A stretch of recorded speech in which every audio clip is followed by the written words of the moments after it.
Praise the lord. దేవునికి మహిమ ఘనత ప్రభావములు కలుగును గాక. ప్రేమైనటువంటి జీవం కలిగిన దేవుని కుటుంబమా, దైవ సమాజమా, దేవుడు మనల్ని ప్రేమించి మరొక నూతన దినము ప్రభువారు మనకు అనుగ్రహించారు. ఈ నూతన దినము బుధవారం. మీ అందరికీ బుధవారం శుభాకాంక్షలు. బుధవారము ఆల్రెడీ ప్రేయర్ మనకుంది కాబట్టి దయచేసి అందరూ ఈ విషయాన్ని గమనించి సంపూర్ణ రాత్రి ప్రార్థనలో పాలిపంపులు పొంది ప్రార్థన చేయవలసిందిగా ప్రేమపూర్వకంగా మీకు ఆహ్వానం పలుకుతున్నాను. సాయంత్రము మరి రాత్రి ఆల్రెడీ ప్రేయర్ ఉంటుంది. దయచేసి విషయాన్ని గమనించమని మనవి చేస్తున్నాను. రెండు ప్రియ దైవజనమ, ఈ దినం కొరకు సిద్ధపరచబడినటువంటి దేవుని వాక్యాన్ని చదువుకొని క్లుప్తంగా దైవ ధ్యానం చేద్దాం. తిమోతికి రాసినటువంటి 2వ పత్రిక 2వ అధ్యాయము 19వ వచనము చదువుకుందాము. అయినను దేవుని యొక్క స్థిరమైన పునాది నిలకడగా ఉన్నది, ప్రభువు తన వారిని ఎరుగును అనునిదే. ప్రభునామమును ఒప్పుకొను ప్రతివాడును దుర్నీతి నుండి తొలగిపోవును. ప్రార్థన. పరిశుద్ధుడు, ప్రేమ కలిగిన తండ్రి యేసు ప్రభువా, వందనాలు, స్తోత్రాలు. దిగిరండి ప్రభువా, నాతో మాతో మాట్లాడండి. చదవబడిన వాక్యాన్ని ఇది చూడించి సారాంశం తెలియచేసి మహిమ పొందమని యేసునామమున అడుగుతున్నాను తండ్రి, ఆమేన్. హల్లెలూయా. దేవునికి స్తోత్రం. ప్రేమైనటువంటి జీవము కలిగిన దేవుని కుటుంబమా, దైవ సమాజమా, దేవుడు తన బిడ్డలను ఎరిగినవాడు. తన బిడ్డల గురించి దేవునికి తెలుసు. తన బిడ్డల యొక్క స్థితిగతి అంతా దేవునికి తెలుసు. అయితే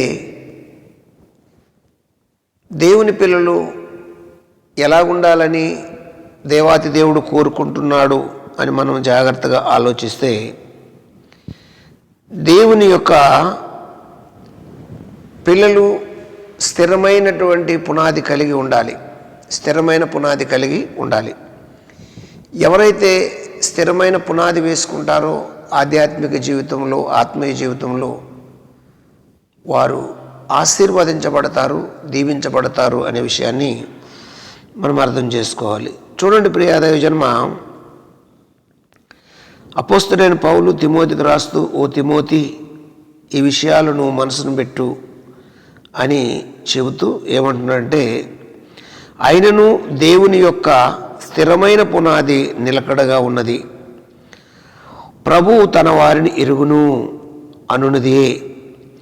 ప్రభు నామమును ఒప్పుకొను ప్రతివాడును దుర్నీతి నుండి తొలగిపోవును. ఇక్కడ ఎన్ని అంశాలు ఉన్నాయంటే, ఒక అంశము అయినను దేవుని యొక్క స్థిరమైన పునాది నిలకడగా ఉన్నది. అయినను అంటాడు. ఏమిటి అయినను అంటే 17 వచనం కూడా చూద్దాం. 17, 18 కలిసి ఉన్నాయి. కొరుకు పుండు ప్రాకు నట్లు వారి మాటలు ప్రాకును, వారిలో ఉమేనయును పెలేతును ఉన్నారు. ఎవరునంట? ఉమేనయును ఉన్నాడు, పెలేతు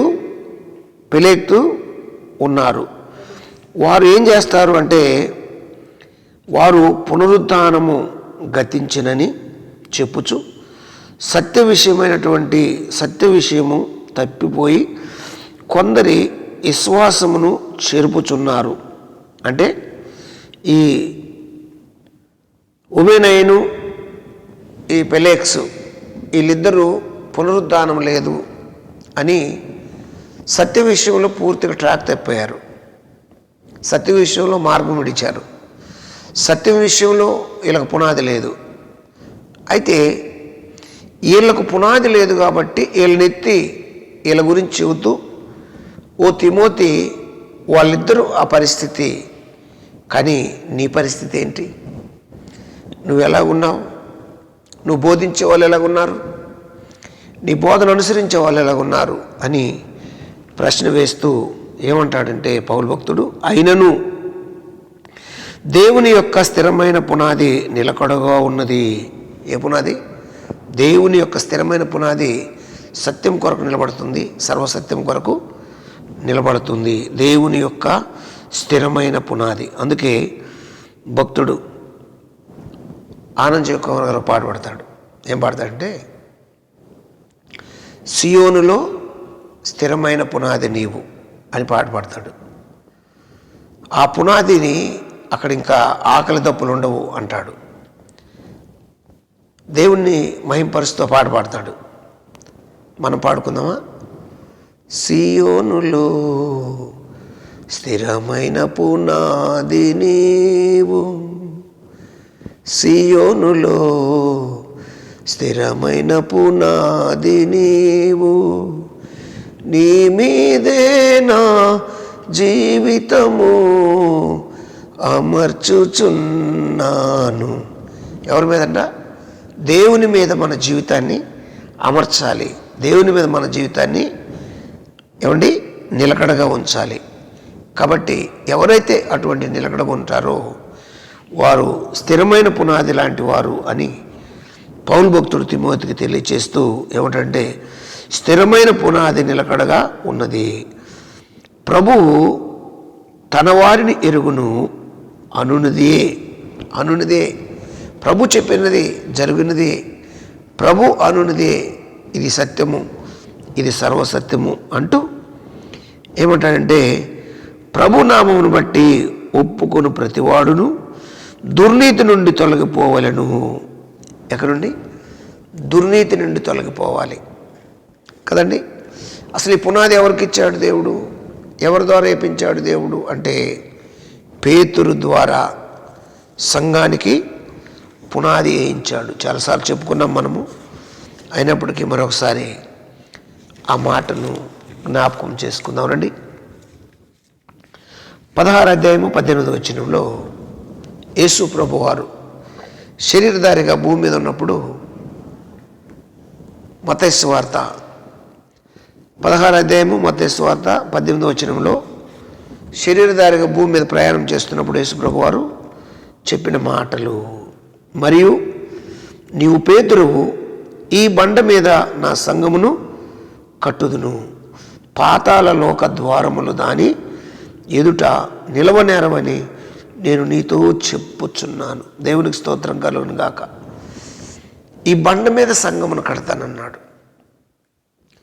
అంటే ఈ బండ నిజమైన పునాది, ఈ బండ స్థిరమైన పునాది. అంత స్థిరంగా ఉండటానికి ఆ బండను ఎందుకు ఎన్నుకున్నాడు దేవుడు అంటే, ఆ బండ ఎవరో కాదు, ఆ బండే నజరేయుడైన యేసుక్రీస్తు ప్రభువారు. బండ అంటే యేసు ప్రభు పెద్దది, రాయి అంటే పేతురు. బండ పెద్దది, రాయి చిన్నది.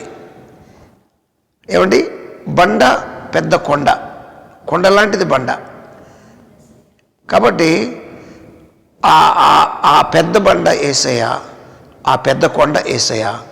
దాని దావీదే ఉంటాడు, నా కొండ నా కోట నీవే అంటాడు. దేవునికి స్తోత్రం కలుగును గాక. నా కొండ నీవే, నా కోట నీవే. అన్నీ ఆయనే. కాబట్టి ఇక్కడ పేతురుతో చెబుతున్న మాట, మరియు నీవు పేతురువు, ఈ బండ మీద నా సంఘమును కట్టుదును, పాతాళ లోకపు ద్వారములు దాని ఎదుట నిలువలేరు అని నేను నీతో చెప్పుచున్నాను. దేవునికి స్తోత్రం కలుగును గాక. అది సంగతి. కాబట్టి ఆ బండ అంత గట్టిది ఏమిటంటే, దేవుడే ఆ బండ అయి ఉన్నాడు. పాతాళ లోకములు దాని దగ్గర నిలవనేరు అని లేఖనము సాక్ష్యమిస్తుంది. అలాగే లూకా సువార్త 22వ అధ్యాయంలో చూస్తే 31వ వచనంలో ఒక మాట కనపడుతుంటుంది. 31వ వచనంలో 22:31లో ఏమని రాయబడిందంటే, అక్కడ సీమోను సీమోను, ఇదిగో సాతాను మిమ్మును పట్టి గోధుమల వలె జల్లించుటకు మిమ్మును కోరుకొనెను గాని నీ నమ్మిక తప్పిపోకుండానట్లు నేను నీ కొరకు వేడుకుంటుని. నీ మనసు తిరిగిన తరువాత నీ సహోదరులను స్థిరపరచమని చెప్పెను. ఈయన సంఘం మీద కట్టబడిన బండ. నువ్వు నమ్మి నువ్వు స్థిరపడి నీ సహోదరులను ఇటు మలిపి వాళ్ళను కూడా స్థిరపరచు. ఎందుకంటే స్థిరమైన పునాది యేసు ప్రభు, స్థిరమైన పునాది యేసు ప్రభు అని లేఖనం ద్వారా సాక్ష్యమిస్తూ పేతురు భక్తుడు చెబుతున్నటువంటి మాట ప్రియాదయోజన 33 వచనం. అందులోనే లూకాసు వార్త 22:33 వచనంలో, అయితే అతడు, ప్రభువా, నీతో కూడా చెరలోనికి మరణమునకును ఎలుటకు సిద్ధముగా ఉన్నానని ఆయనతో అనగా. ఏమన్నాడు? నీతో కూడా సిద్ధంగా ఉన్నాను, మరణం వరకు చెరలోకి వస్తాను, చెరలో ఉంటాను, నాకే ప్రాబ్లం లేదు, నువ్వు లేని జీవితం నాకు వ్యర్థము అని త్యాగం చేసి మాట్లాడుతున్నటువంటి మాటలు చూడండి. పేతురు పత్రికలో ఒక మాటను చూస్తే అక్కడ ఒక మాట కనిపిస్తుంది. 1 పేతురు 1వ అధ్యాయము 4-5 వచనాల్లో.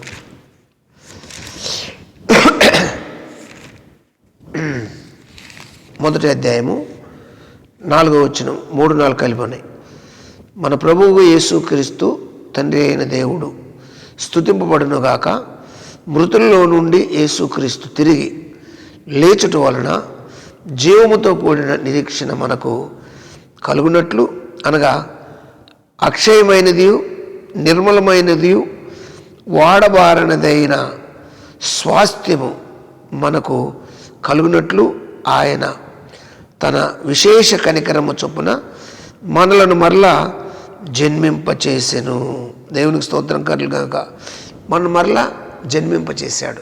విశేష కనికరము మన పట్ల చూపించి ఆయన ఏం చేశాడంటే నిరీక్షణ మనకు కలుగునట్లుగా, అనగా అక్షయమైనది నిర్మలమైనది, అక్షయమైనది మంచిది, నిర్మలమైనది శ్రేష్టమైనది దేవుడు మనకు కలుగజేశాడు అని, ఆ స్వాస్థ్యము మనకు కలుగునట్లు ఆయన తన విశేష కనికరము చొప్పున మనల్ని మరలా జన్మింపచేసెను.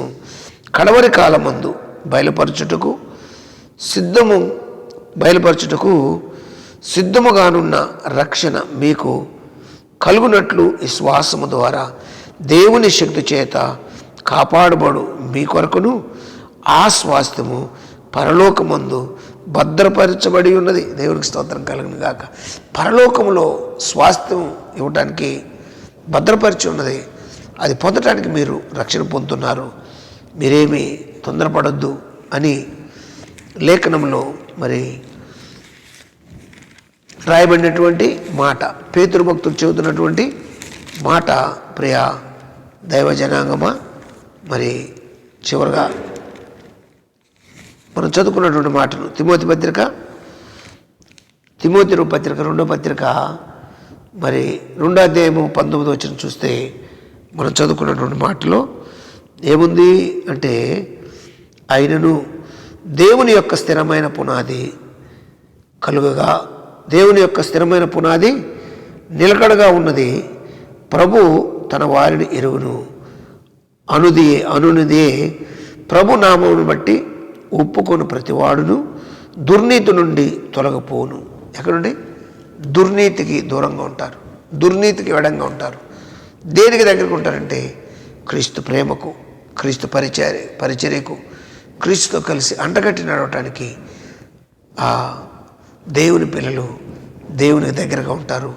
దేవుని పిల్లలు కాని వాళ్ళు, ఓడిపోయిన వాళ్ళు దుర్నీతికి దగ్గరగా అవుతారు. కాబట్టి విషయాన్ని గమనించి మనం చేయవలసిన పని ఏంటంటే క్రీస్తులో నిలిచి ఉండాలి, క్రీస్తు కొరకు జీవించాలి, క్రీస్తుతో ప్రయాణం చేయాలి.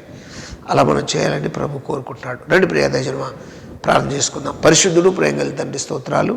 ఎత్తబడిన వాక్యం ఫలింపచేసి మహిమ పొందమని, ఇనే వారందరిని దీవించమని, ఘనత పొందమని యేసు నామములో అడుగుచున్నాను తండ్రి. ఆమేన్. God bless you. దేవుడు మిమ్మల్ని దీవించి ఆశీర్వదించును గాక. ఆమేన్.